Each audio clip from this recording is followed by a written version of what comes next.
Good evening. The television and radio stations of the United States and their affiliated stations are proud to provide facilities for a discussion of issues in the current political campaign by the two major candidates for the presidency. The candidates will answer or comment upon answers to questions put by a panel of correspondents.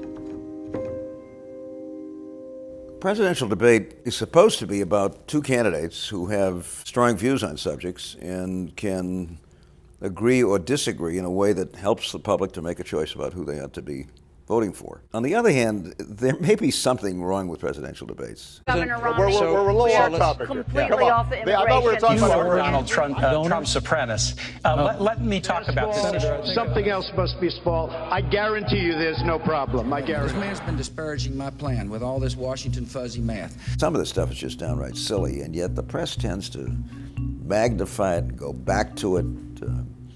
I may be in a minority here, but I never knew, and of course, you know, I've debated a lot. I ran 4 times for governor, legislature, this kind of thing. I can honestly tell you, I never knew at the end of a debate whether I'd done well or poorly. Somebody else had to tell me that. If Dukakis were raped and murdered, would you favor an irrevocable death penalty for the killer?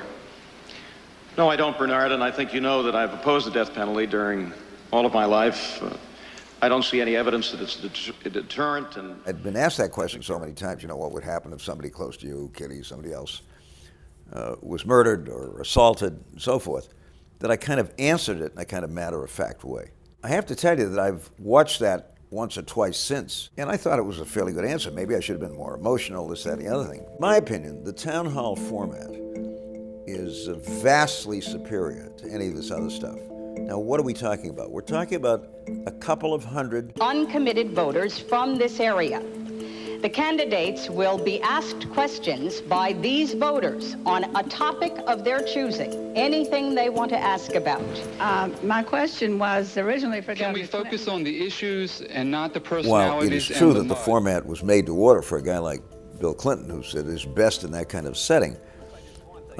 All of the parties agreed, and we had that kind of approach, and it was very revealing, without a doubt, very revealing. I think you'll see more minority candidates and women candidates coming forward. This is supposed to be the women's year of the women in the Senate. Let's see how they do. I hope Mr. Perot, I don't want to cut you off anymore, but we only have a minute left. I have a fearless forecast. Unless he just won't do it, Colin Powell will be on somebody's ticket 4 years from now. Right? Yeah. Right? There, you wanted, that's it, 4 years. How about a woman? Now, if he won't be, General Waller would be a concern. Now, you say, why do you keep picking military people? These are people that I just happen to know and have a high regard for. I'm sure there are hundreds of others. How about Dr. Lou Sullivan? Absolutely. Yeah, good man. Absolutely. What about a woman? Well, I now got to the point where it's such a tradition that I think any candidate who said, I'm not going to debate, would be at a very serious disadvantage. So we're stuck with these things, and we'd better make the most of them. And that's true of candidates, and it's true of the system itself.